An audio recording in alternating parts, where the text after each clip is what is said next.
चलिए। Hello friends, आज ना हम लोग डेप्रिसिएशन में एक लास्ट मेथड देखें, सेकंड लास्ट मेथड देखेंगे। दो मेथड देख रहे हैं। सिंकिंग फंड मेथड, मेथड का नाम है सिंकिंग फंड मेथड।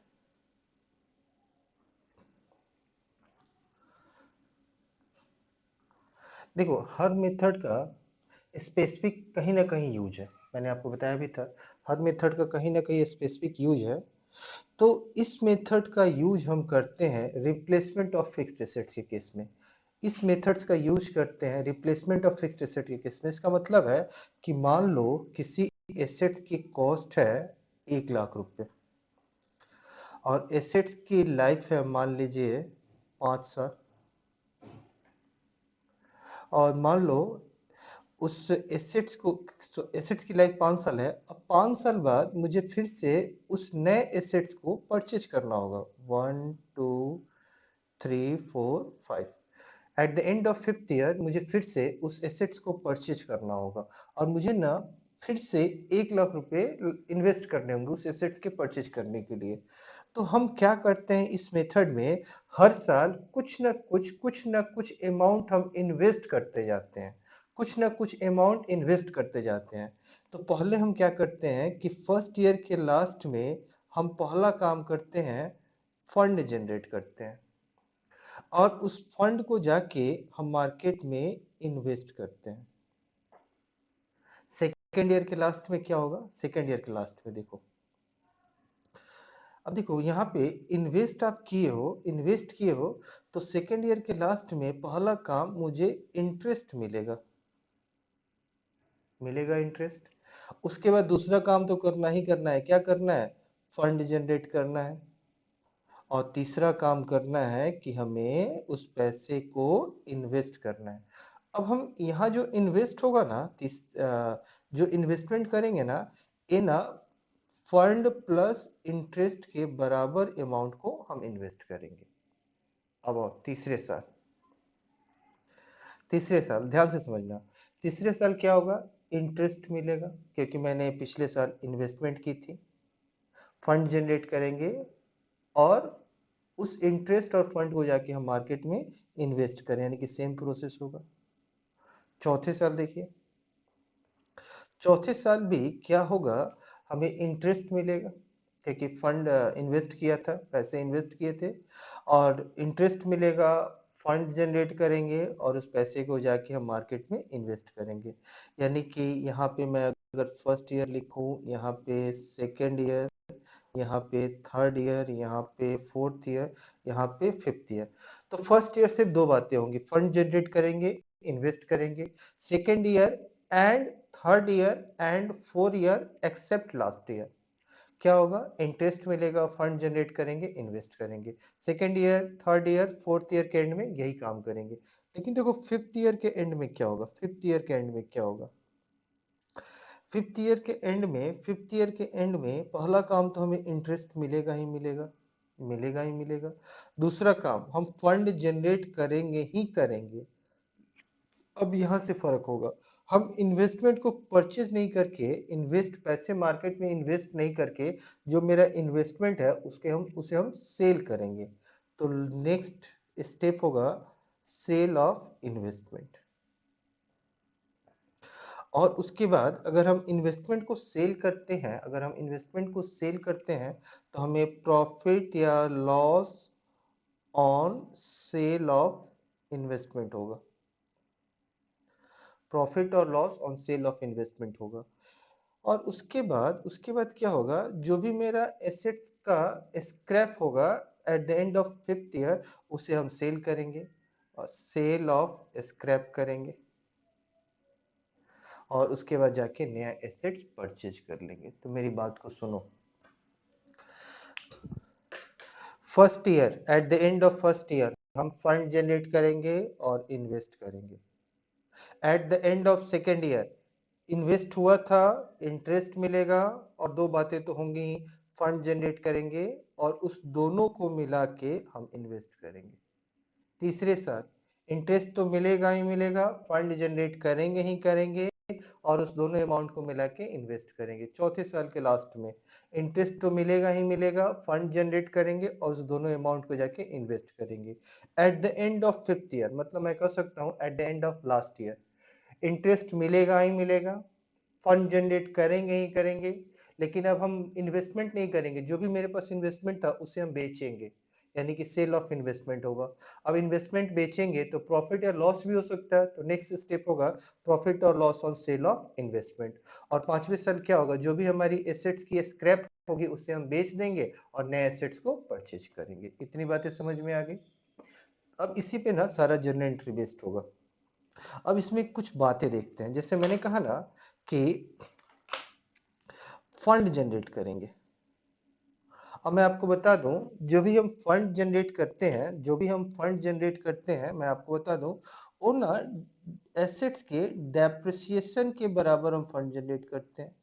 अब सर डेप्रिसिएशन कितना होगा अभी देखते हैं। तो मैं बता दूं, जो भी हम फंड जनरेट करते हैं वो डेप्रिसिएशन के बराबर जनरेट करते हैं, और जो हमारा डेप्रिसिएशन का अमाउंट होता है वो बिल्कुल कांस्टेंट होता है,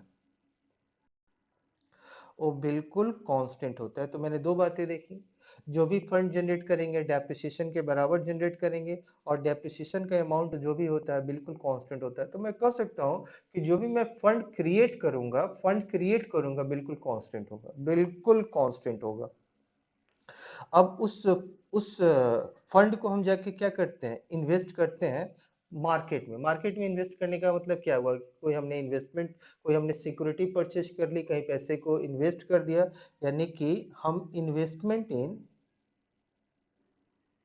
इन्वेस्टमेंट इन सिक्योरिटीज करते हैं। मार्केट में बहुत सारे सिक्योरिटीज है, उसमें जाके पैसे को हम इन्वेस्ट करते हैं। तो तीन बातें, फंड जनरेट करना, कितना जनरेट करना, डेप्रिसिएशन के बराबर, और हम देखेंगे कि डेप्रिसिएशन हमेशा इसमें कांस्टेंट होता है। मतलब अगर इसी का एग्जांपल लें तो फर्स्ट ईयर मान लो 1000 रुपए डेप्रिसिएशन है, तो सेकंड ईयर भी 1000 होगा, थर्ड ईयर भी 1000 होगा, फोर्थ ईयर भी 1000 होगा, फिफ्थ ईयर भी 1000 होगा। मतलब फर्स्ट ईयर फंड हम 1000 का ही क्रिएट करेंगे, सेकंड ईयर फंड 1000 का ही क्रिएट करेंगे, थर्ड ईयर फंड 1000 का ही क्रिएट करेंगे, फोर्थ ईयर फंड 1000 का ही क्रिएट करेंगे, और फिफ्थ ईयर फंड भी 1000 का ही क्रिएट करेंगे। अब बात आ गई कि सर हाँ, डेप्रिसिएशन किसके बराबर होता है, तो मैं आपको बता दूं कि डेप्रिसिएशन इसमें किसके बराबर होता है। तो मैं यहाँ पे लिख देता हूँ, फिर मैं आपको समझा दूंगा। डेप्रिसिएशन होता है depreciable value into table value. इसमें डेप्रिसिएशन होता है depreciable value into table value. Sir ये डेप्रिसिएबल वैल्यू क्या है, तो हम जानते हैं कि कॉस्ट में से स्क्रैप को हटा दो, वही हमारी डेप्रिसिएबल वैल्यू हो गई। यहाँ पे मैं लिख दूं depreciable value is equal to cost minus scrap. जैसे इसका एग्जांपल लो, मान लो इसकी कॉस्ट है 100 रुपए, और 5 साल बाद ना, मान लेते हैं एग्जाम्पल के तौर पे, ऐसे 5 साल नहीं चलता, कम ही चलता है, 5 साल बाद ना मान लो इसकी स्क्रैप वैल्यू 60 रुपये, 60 नहीं 40 रुपये हो गई। तो मैंने कहा कॉस्ट 100, 5 साल बाद इसकी स्क्रैप वैल्यू 40 रुपये हो गई, तो इसकी डेप्रिसिएबल वैल्यू कितनी होगी, कॉस्ट मतलब 100 माइनस स्क्रैप मतलब 40, 60 रुपये इसकी डेप्रिसिएबल वैल्यू हो गई। तो जो भी डेप्रिसिएबल वैल्यू होगा, क्वेश्चन में दिया होगा कॉस्ट और स्क्रैप का डिफरेंस निकालोगे, वही डेप्रिसिएबल वैल्यू होगा। तो जो भी तुम्हारा डेप्रिसिएबल वैल्यू होगा उसमें टेबल वैल्यू से मल्टीप्लाई करोगे तो डेप्रिसिएशन का अमाउंट निकलेगा। अब मैं इसका एग्जांपल ले लूं, टेबल वैल्यू क्वेश्चन में गिवन होगा, उसके लिए आपको चिंता नहीं करना है। तो मैं इसका एग्जांपल लूं, जैसे मैंने इसमें कहा कि इसकी डेप्रिसिएबल वैल्यू 60 रुपये होगी, तो 60 तो बिल्कुल कांस्टेंट हो गया, क्यों, क्योंकि कॉस्ट में कोई चेंज नहीं होना है और स्क्रैप में कोई चेंज नहीं होना है, तो डेप्रिसिएबल वैल्यू बिल्कुल कांस्टेंट हो गई। और टेबल वैल्यू जो क्वेश्चन में दिया होगा ना, वो भी बिल्कुल कांस्टेंट होगा। तो देखो दो कांस्टेंट टर्म को मल्टीप्लाई करोगे तो अमाउंट तो बिल्कुल कांस्टेंट ही होगा, इसलिए मैंने कहा था ऊपर कि डेप्रिसिएशन हमेशा कांस्टेंट होता है, फिक्स्ड होता है, यानी कि depreciation remains fixed under this method. मैं चाहूं तो इस बात को भी लिख दूं कि depreciation remains constant for each year. Depreciation remains constant for each and each year. हर साल डेप्रिसिएशन क्या होगा, कांस्टेंट होगा। अब आइए इसका हमें एंट्री समझना है, तो देखो इसी बात की मैं एंट्री अगले पेज पे बताऊंगा। ध्यान से समझना, थोड़ा सा कॉम्प्लेक्स पार्ट है, इस चीज को ध्यान से देखोगे तो सारी बातें आपको समझ में आ जाएगी। देखो मैं आगे किस एंट्री क्या लिखूंगा, फंड जनरेट करूंगा फर्स्ट ईयर के एंड में। फर्स्ट ईयर के एंड में सिर्फ दो एंट्री होगी, सिर्फ दो एंट्री होगी। एक फंड जनरेट करने की एंट्री और इन्वेस्ट करने की एंट्री। सेकेंड ईयर क्या होगा, इंटरेस्ट रिसीव करने की एंट्री, फिर फंड जनरेट करने की एंट्री और इन्वेस्ट करने की एंट्री। थर्ड ईयर भी वही तीन एंट्री होगा, इंटरेस्ट रिसीव करने की एंट्री, फंड जनरेट करने की एंट्री और इन्वेस्ट करने की एंट्री। चौथे साल भी वही होगा। यानी कि मैं कह सकता हूँ, मैं देखो मैं किस वर्ड का यूज करता हूँ, second and subsequent year except last year एक ही एंट्री होगी। और लास्ट ईयर किस किस बात की एंट्री होगी, इंटरेस्ट रिसीव करने की एंट्री होगी, फंड जनरेट करने की एंट्री होगी, इन्वेस्टमेंट को सेल करने की एंट्री होगी, सेल से प्रॉफिट और लॉस होगी उस बात की एंट्री होगी, और मैं स्क्रैप को बेच दूं इस बात की एंट्री होगी, और नया एसेट्स परचेज कर लूं इस बात की एंट्री होगी। आई होप आपको मेरी बात समझ में आ गई होगी। अब देखो मैं उस समय से यूज कर रहा हूँ फंड जनरेट करना, फंड जनरेट करना, और मैंने आपको बताया है कि फंड ना डेप्रिसिएशन के अमाउंट के बराबर जनरेट करना। तो बेसिकली उसको हम मुझे इस वर्ड का यूज नहीं करना चाहिए, फंड जनरेट करना। फंड जनरेट करना मुझे इस वर्ड का यूज नहीं करना चाहिए था, मुझे यूज करना चाहिए था setting aside the required amount. I repeat, setting aside the required amount जो डेप्रिसिएशन के बराबर होगा। तो आइए फर्स्ट ईयर हम पहले एंट्री देखते हैं। First year, at the end of first year क्या एंट्री होगी, सिर्फ दो एंट्री होगी। मैं अगले पेज पे चलता हूँ। तो मैं यहां पे लिखता हूं ए में at the end of first year सिर्फ दो बात की एंट्री होगी। पहला, मैंने कहा था ना फंड जनरेट करना, फंड जनरेट करना वर्ड मुझे यूज नहीं करना चाहिए था, मुझे करना चाहिए था रिक्वायर्ड अमाउंट को अलग करना। रिक्वायर्ड अमाउंट को अलग करना उसको हम बोलते हैं for setting aside the, for setting, अलग करना, for setting aside the required amount, for setting aside the required amount। अब एंट्री पर थोड़ा सा ध्यान देना। मैंने कहा था ना कि डेप्रिसिएशन के बराबर फंड जनरेट करना, यानी कि आप डेप्रिसिएशन को डेबिट करोगे। किसे डेबिट करोगे, डेप्रिसिएशन को डेबिट करोगे। अगर हम fund generate, depreciation account debit, अगर हम फंड जनरेट करते हैं ना तो फंड को क्रेडिट करते हैं। अगर हम फंड जनरेट करते हैं तो फंड को क्रेडिट करते हैं, और इस फंड का पूरा नाम होता है सिंकिंग फंड। इस फंड का पूरा नाम होता है सिंकिंग फंड। तो हम फंड को क्रेडिट करेंगे, फंड वर्ड यूज ना करके हम इसे पूरा नाम देते हैं टू सिंकिंग फंड अकाउंट। तो हमारी फर्स्ट एंट्री हो गई, फर्स्ट एंट्री हो गई setting aside the required amount, depreciation account debit to sinking fund account, sinking fund account. देखो सारे क्वेश्चन इसी कॉन्सेप्ट पे बेस्ड है, ध्यान से समझना। अच्छा दूसरा मैंने क्या कहा था कि इन्वेस्ट करना। अच्छा इन्वेस्ट करने का एंट्री हम जानते हैं इन्वेस्टमेंट टू बैंक, लेकिन इस इन्वेस्टमेंट को हम नाम देते हैं, इस इन्वेस्टमेंट को हम नाम देते हैं सिंकिंग फंड इन्वेस्टमेंट। तो हमारी अगर सिंपल इन्वेस्टमेंट होती है तो एंट्री होती है इन्वेस्टमेंट टू बैंक, लेकिन ये स्पेसिफिक नेचर का फंड इन्वेस्टमेंट है, स्पेसिफिक नेचर का इन्वेस्टमेंट है, इसलिए उस इन्वेस्टमेंट का पूरा नाम देते हैं, पूरा नाम देते हैं सिंकिंग फंड इन्वेस्टमेंट अकाउंट। तो दूसरी एंट्री बनेगी for investing the amount, for investing the amount. मैं इन्वेस्टमेंट का एंट्री हम जानते हैं इन्वेस्टमेंट टू बैंक, लेकिन इस इन्वेस्टमेंट का पूरा नाम लिखना होगा। तो sinking fund investment account debit, sinking fund investment account debit to bank account. बस फर्स्ट ईयर के एंड में यही दो एंट्री होगी। अच्छा सेकेंड ईयर, जैसे इस एग्जांपल में क्या था, इस एग्जांपल में देखो सेकेंड ईयर में तीन एंट्री थी। मैं ऐसे ना कर लूं कि second year, third year, fourth year except fifth year एक ही एंट्री थी। तो मैं इसको लैंग्वेज में बोलूं कि सेकेंड, मेरी बात को सुनना ध्यान से, second and subsequent year except last year तीन एंट्री होगी। एक इंटरेस्ट मिलेगा इस बात की एंट्री होगी, एक फंड जनरेट करेंगे इस बात की एंट्री होगी, और एक इन्वेस्ट करेंगे इस बात की एंट्री होगी। अब चलो मैं अगले पेज पे लिखूंगा कि second and subsequent year except last year तीन एंट्री होगी। तो मैं इस बात को लिख दूं यहाँ पे बी पार्ट में, second second and subsequent year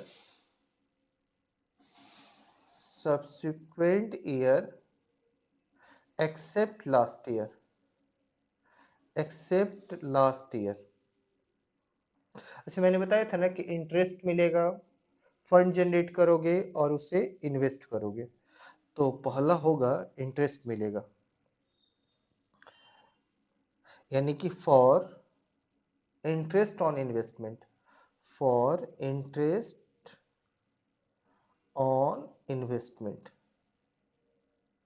अच्छा जानते हो ये ना, जो भी इंटरेस्ट मिलेगा ना उसका उसका हम यूज करेंगे फंड में, उसका यूज करेंगे उस पार्टिकुलर फंड में, उस पार्टिकुलर जो पर्पस के लिए हमने फंड क्रिएट किया उसी फंड में यूज करेंगे। इस केस में क्या किया हमने, फंड क्रिएट किया एसेट्स को रिप्लेस करने के लिए, तो उसी फंड में जो भी इंटरेस्ट मिलेगा उस पैसे को हम ट्रांसफर करेंगे। तो हमारी एंट्री क्या बनेगी, फॉर इंटरेस्ट ऑन इन्वेस्टमेंट। अगर इंटरेस्ट मिलता है तो बैंक को तो डेबिट करते ही करते हैं, हम सब जानते हैं इंटरेस्ट मिलता है तो बैंक को डेबिट करते हैं, तो हम बैंक को तो डेबिट कर लेंगे, हम बैंक अकाउंट को तो डेबिट कर लेंगे। और क्रेडिट किसे करना है ध्यान देना, मैंने अभी बताया था कि जो भी इंटरेस्ट मिलेगा इसका हम यूज पार्टिकुलर उस फंड में करेंगे, यानी कि उस फंड के क्रिएशन में करेंगे, यानी कि उस फंड के पर्पस में करेंगे, यानी कि उस फंड के यूज में करेंगे। यानी कि एंट्री बनेगी, बैंक को तो डेबिट करेंगे ही करेंगे और हम क्रेडिट करेंगे सिंकिंग फंड अकाउंट को।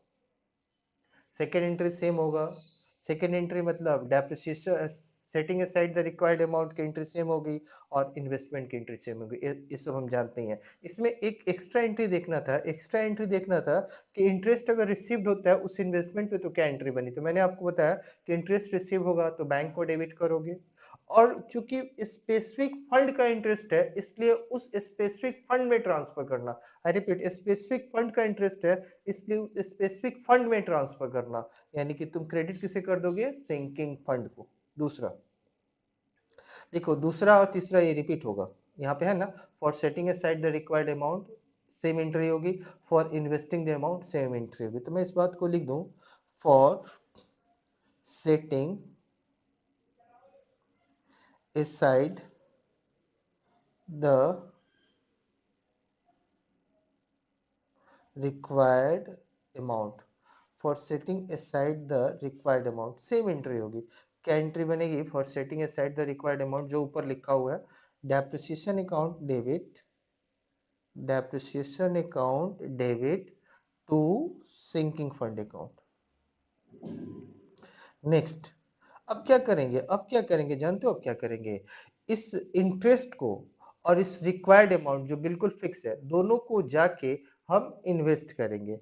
यानी कि यहाँ पे हम यहाँ पे हम ये जो रिक्वायर्ड अमाउंट मतलब जो भी डेप्रिसिएशन है और जो भी इंटरेस्ट है इसे जाके क्या करेंगे, इन्वेस्ट करेंगे। तो हमने कहा कि जब इन्वेस्टमेंट होगा वो डेप्रिसिएशन और इंटरेस्ट के बराबर अमाउंट को इन्वेस्ट करेंगे। तो हमारी तीसरी एंट्री बनेगी, फॉर इन्वेस्टिंग द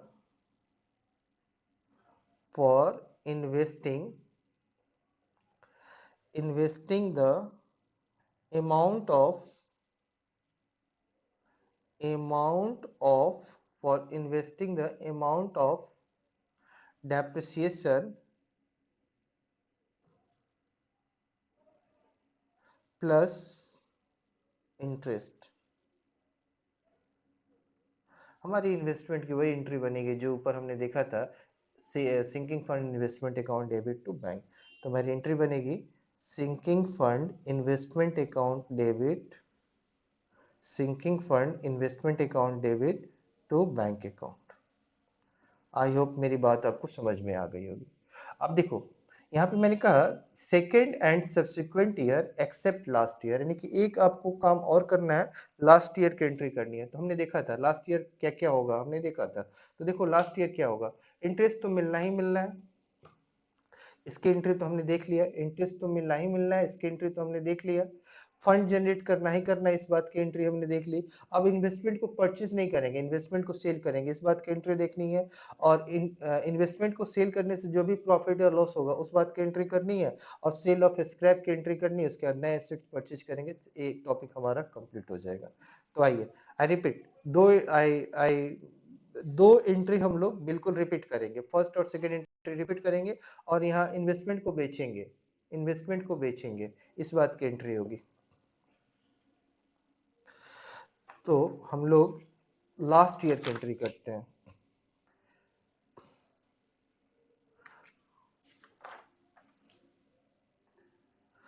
तो सी पार्ट है लास्ट ईयर। देखो पहला फॉर इंटरेस्ट तो कर ले, for interest on investment, for interest on investment जो हम जानते हैं bank account debit to sinking fund account. तो हमारी एंट्री होगी bank account debit to sinking fund account. हाँ सर। दूसरा दूसरा वही फंड क्रिएट करना, फंड क्रिएट करना मतलब setting aside the required amount, उसी वर्ड का यूज करेंगे, for setting aside the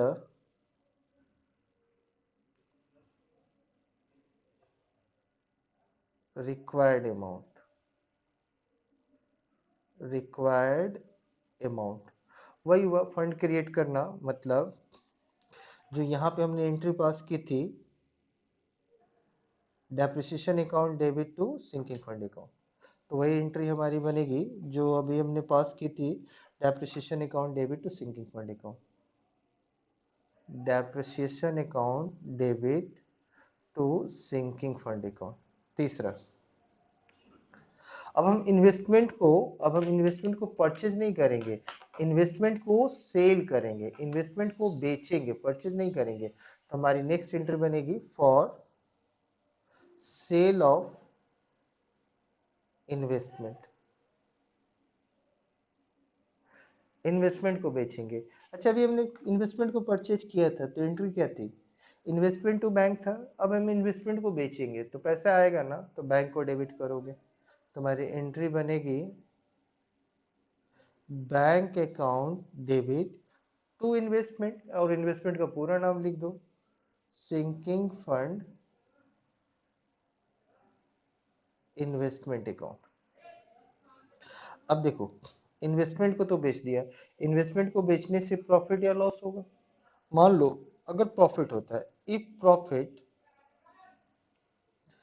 profit on sale of investment, if profit on sale of investment. अच्छा देखिए अगर प्रॉफिट होगा ना तो जो भी प्रॉफिट का पार्ट होगा, मेरी बात को ध्यान से सुनना, जो भी प्रॉफिट का पार्ट होगा, जो भी प्रॉफिट का अमाउंट होगा, उस प्रॉफिट को उस फंड में ट्रांसफर करेंगे। आई रिपीट, अगर हमें इन्वेस्टमेंट को बेचने से प्रॉफिट हो रहा है तो जो भी प्रॉफिट का अमाउंट होगा उस प्रॉफिट को उस फंड में ट्रांसफर करेंगे। आई होप मेरी बात समझ में आ गई। तो उस प्रॉफिट को उस फंड में ट्रांसफर करेंगे मतलब उस प्रॉफिट को उस फंड के क्रिएशन में यूज करेंगे। यानी कि जो भी प्रॉफिट होगा ना, सीधी सी बात समझो ना, जो भी प्रॉफिट होगा ना उस प्रॉफिट से फंड को क्रेडिट करेंगे, क्रिएट करेंगे। यानी कि अगर प्रॉफिट है तो हम फंड को क्रेडिट करेंगे, यानी कि हमारी एंट्री बनेगी टू सिंकिंग फंड अकाउंट, और डेबिट हम करते हैं सिंकिंग फंड इन्वेस्टमेंट अकाउंट। तो हमारी एंट्री बनेगी सिंकिंग फंड इन्वेस्टमेंट अकाउंट।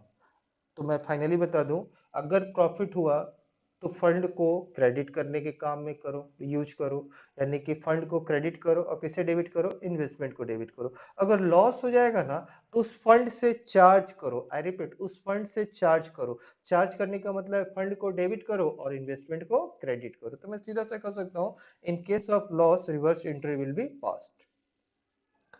अब next, for sale of scrap of assets, for sale of scrap of assets।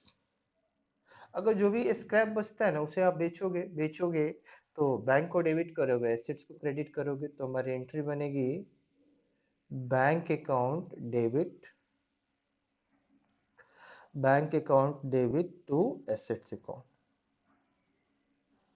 एक लास्ट एंट्री देख लेना, सिक्स्थ, पहले मैं लिख दूं उसके बाद मैं आपको समझा दूंगा। For closing assets account, for closing assets account. Assets account को हम क्लोज करते हैं आखिरी में, आई रिपीट आखिरी में हम एसेट्स अकाउंट को क्लोज करते हैं। तो जानते हो एसेट्स अकाउंट को क्लोज करने का मतलब है एसेट्स को क्रेडिट कर दो। कैसे करते हैं अभी हम क्वेश्चन पे इसको देखेंगे। एसेट्स को क्रेडिट कर दो और फंड को डेबिट कर दो, तो हमारी क्लोजिंग ऑफ एसेट्स अकाउंट की एंट्री बनेगी as sinking fund account debit to assets account. आइए इस पे क्वेश्चन करते हैं, फिर ये मेरा पार्ट पूरा हो जाएगा। थोड़ा सा लेंदी पार्ट था इस पूरे इस चैप्टर का, ये लेंदी पार्ट था। अब आइए यहाँ पे एक चीज देखते हैं, फिर हम लोग ये क्वेश्चन करेंगे इस पे। देखो मैंने बताया था कि जो भी हमारा डेप्रिसिएशन का अमाउंट होगा वो depreciable value into table value वाला होगा। मैंने कहा कि depreciable value is equal to cost minus scrap, और टेबल वैल्यू ना क्वेश्चन में दिया होगा। एक बात मेरी ध्यान से सुनना, टेबल वैल्यू क्वेश्चन में दिया होगा, दिमाग नहीं लगाना। टेबल वैल्यू क्वेश्चन में दिया होगा, लेकिन मैं आपको बता दूं टेबल वैल्यू ना पॉइंट्स के टर्म में गिवन होंगे। मुझे सिर्फ टेबल वैल्यू से मतलब है, आई रिपीट मुझे सिर्फ टेबल वैल्यू से मतलब है। और टेबल वैल्यू कैसे क्वेश्चन में दिया है, किस तरीके से दिया है, इससे मुझे मतलब नहीं है। लेकिन मैं आपको बता दूं टेबल वैल्यू जो क्वेश्चन में दिया होगा एसेट्स के लाइफ को और रेट ऑफ इंटरेस्ट को कंसीडर करके दिया होगा। टेबल वैल्यू जो भी क्वेश्चन में दिया होगा एसेट्स के लाइफ को और रेट ऑफ इंटरेस्ट को कंसीडर करके दिया होगा। आइए एक क्वेश्चन हम लोग देखते हैं अपने बुक का, फिर हम लोग उस पर आगे बात करते हैं।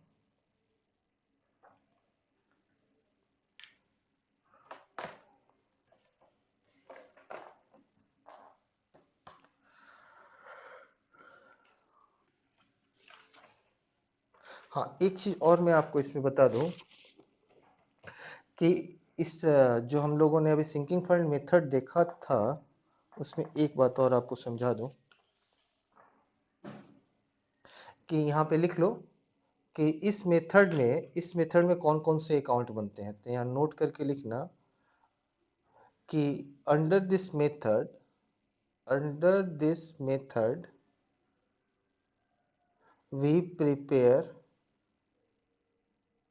पहला वी प्रिपेयर एसेट्स अकाउंट, एक तो एसेट्स अकाउंट बनाओगे, दूसरा लिखना सिंकिंग फंड अकाउंट, और तीसरा लिखना sinking fund investment account. Sinking fund investment account. इस मेथड में हम 3 अकाउंट बनाते हैं, एसेट्स अकाउंट बनाते हैं और सिंकिंग फंड अकाउंट बनाते हैं और सिंकिंग फंड इन्वेस्टमेंट अकाउंट बनाते हैं। अब किस तरीके से बनाते हैं इस बात को हम देखते हैं। चलो एक काम करो, अभी यहीं तक रहने दो, कॉन्सेप्ट देखो,